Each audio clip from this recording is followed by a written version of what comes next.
very much enjoyed the short period that I have had the role of member of the Legislative Council. I stood initially because I thought my background and skills as a lawyer would be transferable into the role. I believed a great deal of the role is scrutiny, both technical scrutiny, but more broadly scrutiny around the impact of different pieces of legislation and policy. I thought that would be relevant. I have found in my time that those skills have proved relevant. I would like to continue to be able to offer those skills and continue doing the sort of work I have been doing so far. And Mr. Skinner? Well, I was approached to stand, and I went to see Mr. President, and he gave me a job description, and I looked at the job description, and to a degree it sort of mirrored and related a lot to what I do on the council, which is sort of scrutinise, question things. And I thought I've sort of done some time at local level, and I thought that sort of prepared me to step up maybe to national level. Well, there's a difference there, isn't it? Because you are a long-serving Douglas councillor, former mayor of the town.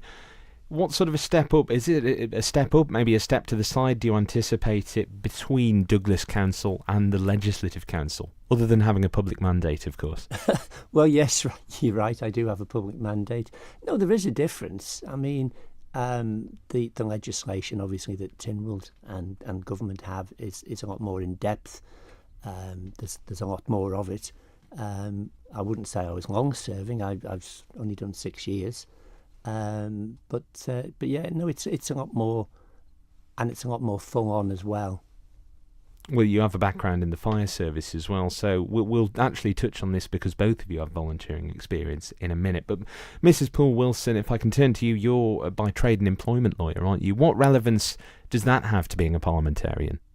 Well, I think there's two things. I mean, for me particularly, I was given a role as equality champion in September last year.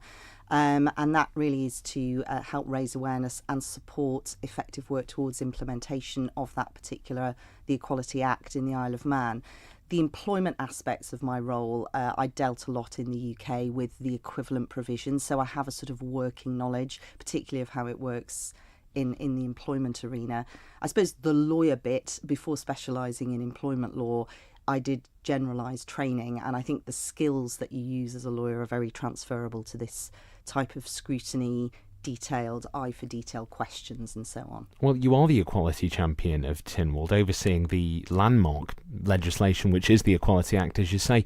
Currently, well, until your tenure expired, the only female member of Legislative Council too. Tell me, how important do you think diversity is in the upper chamber? I think it's very important. I think there's a danger sometimes when we think of diversity that we do tend to think around categories like gender, like age, like disability and so on. I mean, I actually think that the Legislative Council, giving it the role it has, needs to be representative of our population. So I do think that diversity of perspective and experience is also important. Mr. Skinner, what are your views on that? Do you think the current scutch of candidates are representative, a true cross-section of Manx society? Yes, to a degree. But yeah, I would agree with what Jane has just said. I mean, on Douglas Borough Council, we actually have a 50-50 split of men and women.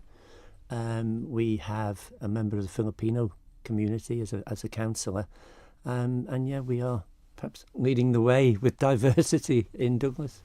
Now, I wanted to speak about both of your roles in the community. Mr. Skinner, you were a member of the fire service. Mrs. Poole-Wilson, you were a trustee of St Christopher's, I believe, too. Tell me, how did those skills, that sort of passion for doing things for the benefit of others, transfer to the Legislative Council? Well, I've been in public service since I was 5 years old when I joined the St John Ambulance Brigade, and gone through there, and I joined the fire service. And the skills that I had, I worked with, enforced. I was in the fire safety department when we introduced the fire precautions flats regulations, and I inspected hotels under the Fire Precautions Act. So it was working with legislation, and the skills that I learned sort of through the fire brigade will transfer into Legislative Council. And Mrs. Poole-Wilson, what sort of a role did you have with St Christopher's? I still am a trustee of St Christopher's, Isle of Man, and I really, really value the role. I think what it has brought for me is an opportunity to engage with sections of our community, the looked after children community, the staff. There are staff doing tremendous work to support young people in quite difficult circumstances.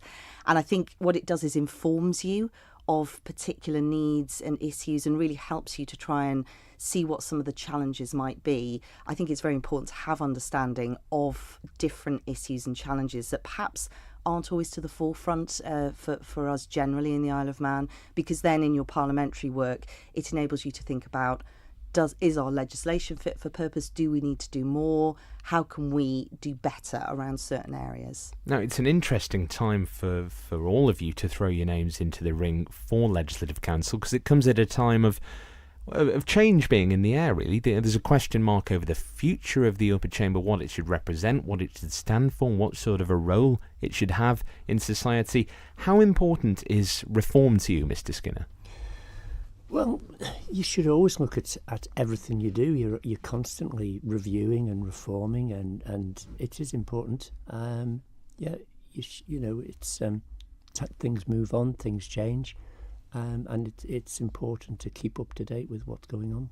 And Mrs. Poole-Wilson, you've sat through Lisvane debates during your time in LegCo. How do you see the direction of travel changing?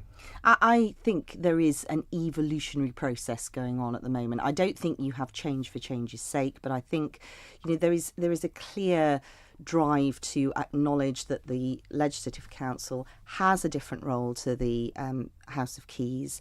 And I think within that there is scope still for further evolution. We have a lot of discussion about should Legislative Council be in or out of departments, and Tynwald has voted that members should be in departments. But I think there's still room for us to create and evolve and think about how Legislative Council can support departments, perhaps not necessarily being in a department. Well, to both of you, thank you very much for coming in. We are running just short of time here. Quick fire question for both of you. We'll start with you, Mr. Skinner. How much of a motivation is the salary? It's not a motivation to me at all. It's a commitment. And Miss Poole-Wilson? Yes, I mean, it's a lot of money and there is a lot of work involved in doing it, but it's not about the salary, it's about the role.